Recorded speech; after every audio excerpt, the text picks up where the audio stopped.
to As Long as the River Flows, the Keepers of the Water podcast.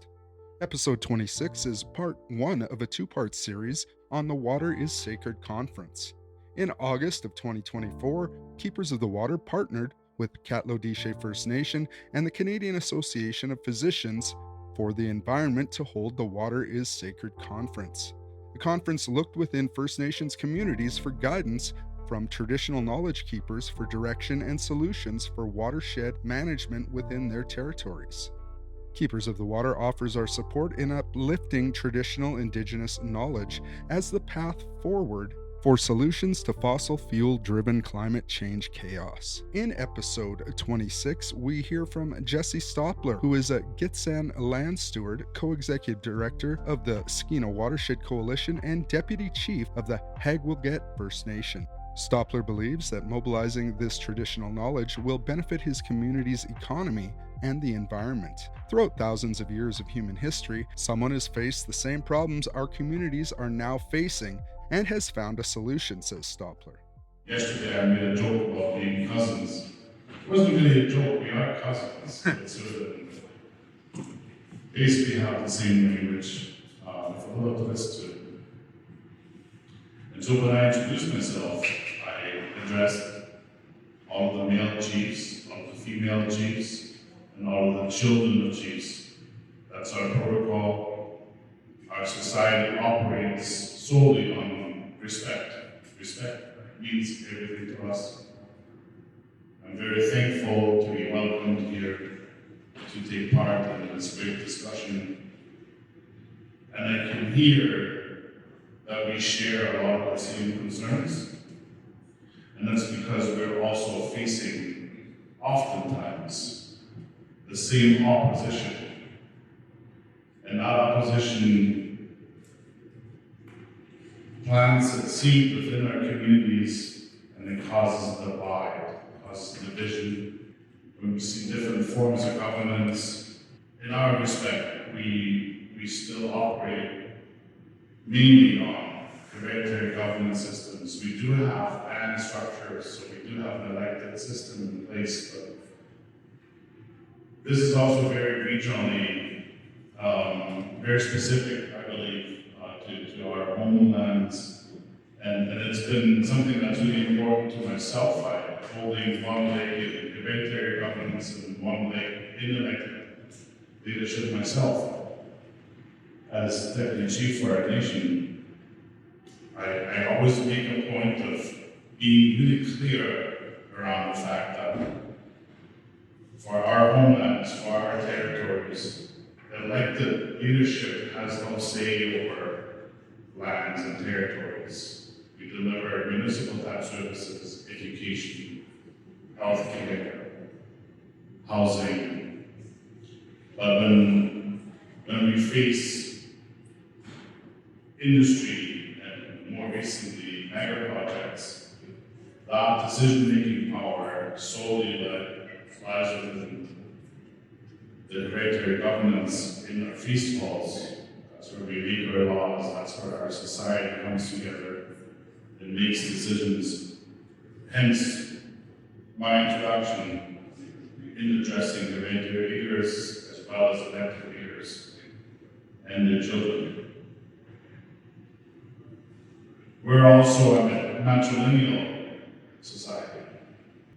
We recognize, and I recognize, women as the life givers that offer so much more than just guidance. They're actively involved in our decision-making process. And I'm very, very thankful, and I look up to the matriarchs and leaders within my house, my clan system, in our nations. Looking back, every single person that, in my opinion, holds power, is capable or was capable of transferring power and ensuring that there is a safe passage of knowledge and power. 9 out of 10 times are women. And I hold those really, really high. It's dear to me. Our nations, as Gitxsan and as Wet'suwet'en, much like yours, have gone through the absolute meat grinder over the last few years. Some of it caused due to natural disasters, but it's also a good reminder to not treat symptoms and maybe look at the root cause as to why these things occur. And in our case, I can only speak for that, of course, it's most definitely human caused. It's most definitely climate change related. And it's most definitely due to failure on every single level of our provincial and federal government and their regulators that are absolutely lacking and not doing the job. Sadly, it's the people, it's us, that have to pay the price for that far too often. And that's something that I saw visiting new communities here.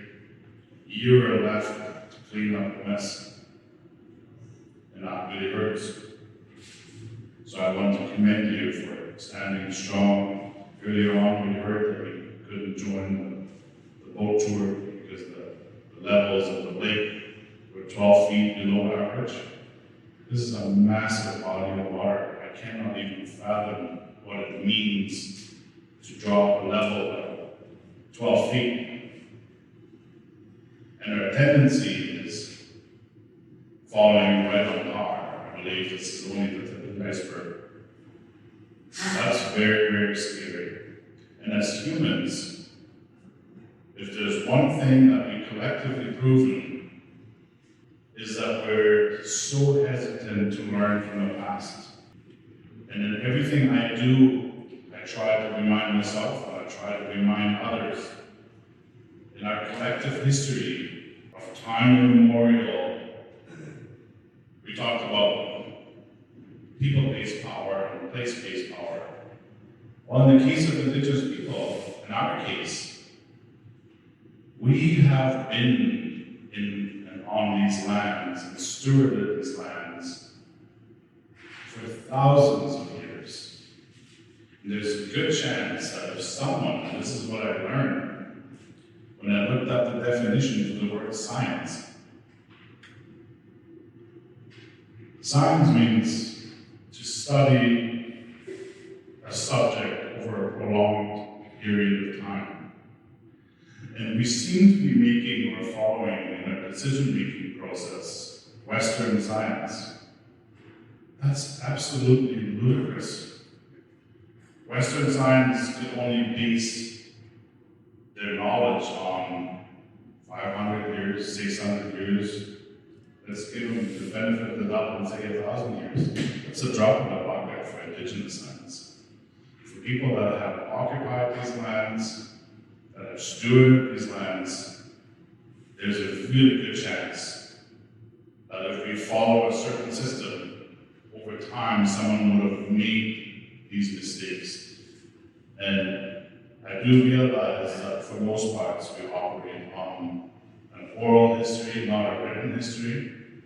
What I'm working my way up to is I'm surprised, and at the same time I'm not surprised, how often our future is in the past. I have 2 children, and when I talk to them, we were processing fish.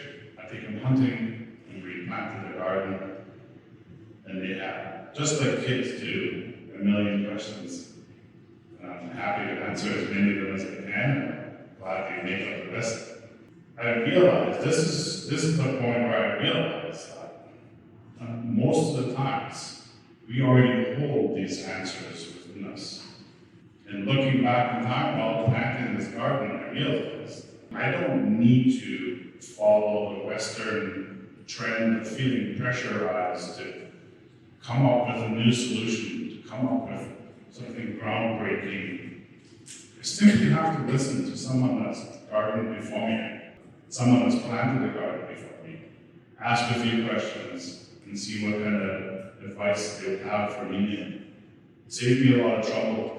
And hopefully my children, when they have children, instinctively will ask me or ask someone else what kind of troubles I ran into.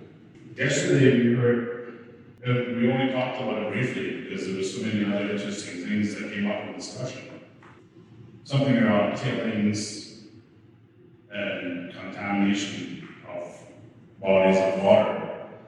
And in our territory, for the last, I would say, 25, 30 years, had a huge increase in mining activities. And with it came all of these tailings dams. And climate change supported for all these new mines to come out of and install themselves in places that have never been accessible before. Glaciers are retreating. Looking at referrals, this is part of the work that we do as decision makers. I saw the tailings dam for the KSM Seabridge mine. This is just to give you an example. The dam itself is 784 feet tall. The Seattle Space Needle in reference is 605 feet tall. So this tailings dam, man-made, is 784 feet tall. Of course, like any other mega project, the mine site will have to put liability insurance on something like a tailings dam. The insurance is only good for 35 years. This dam has been in place for less than 10 years. It's already failing, and it's been worked on. It hasn't reached the full height. But I couldn't believe that our own provincial government has regulators looking at these projects and willingly sign off, give them a permit to install something that they already know will fail, but it won't be in their lifetime, very likely, and it won't be their children that will have to deal with the aftermath. The tailings that are being held back on the other side will stay toxic forever. I'm not saying 50 years or 100 years, 500 years, they stay toxic forever. So what are we going to do by holding back such a huge amount of water and toxic sludge that's not ever going to be not toxic anymore? We're putting it behind a dam that we know will fail. But our regulators, the people that give the permits for this, that we pay tax money to, happily giving out these permits every single day. And I really appreciated some of the comments that I heard earlier, referencing holding regulatory bodies accountable. I believe that was the fellow presenting on the piece in Athabasca Delta. We need to see a lot more about that, and what we need to arrive to be in a position where we can do that as Indigenous people, as First Nations people. We need to be in the driver's seat. For years, for decades, we've been oppressed by the Indian Act, treaties, you name it. It's never worked out. It's always been Indigenous people that have to pay the price. And it's time that we are in the driver's seat. That's where we need to be. We need to build capacity, and you've seen these very smart young people on the youth panel. These people need all of our support collectively. They need to be able to develop, to be the people that can achieve just that. So in my workplace, in my personal life, anywhere, anything that I have involvement in, I ensure that we bring youth to the table. Everywhere we go, we travel, any bigger event that we attend, we have youth with us to normalize for them to be in the room, so that at some point when they take our position, they don't have to feel fear. It can't be influenced by the wrong people, and they're able to gain trust with information collected by our own people to ensure informed decision making can take place. And it's events like this and many others that will slowly get us into that position. So I really wanted to commend you, and I really appreciate that you make space for youth to be there, that you hear them out and answer their question. They're the ones not too far from now that will be making these decisions. And I really am proud to see that. You have a wonderful community here, and I've really, really enjoyed my stay. I hope to come back. Thank you, sir.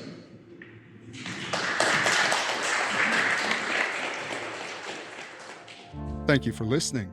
That was Jesse Stoepler, a Gitxsan land steward and co-executive director of the Skeena Watershed Coalition. If you'd like to help out the cause or find out more about Keepers of the Water, visit our website at keepersofthewater.ca. And don't forget to head over to our YouTube channel or our Facebook page and like and subscribe for more content. And make sure you like and subscribe to the podcast to be the first to hear new episodes. Miigwech.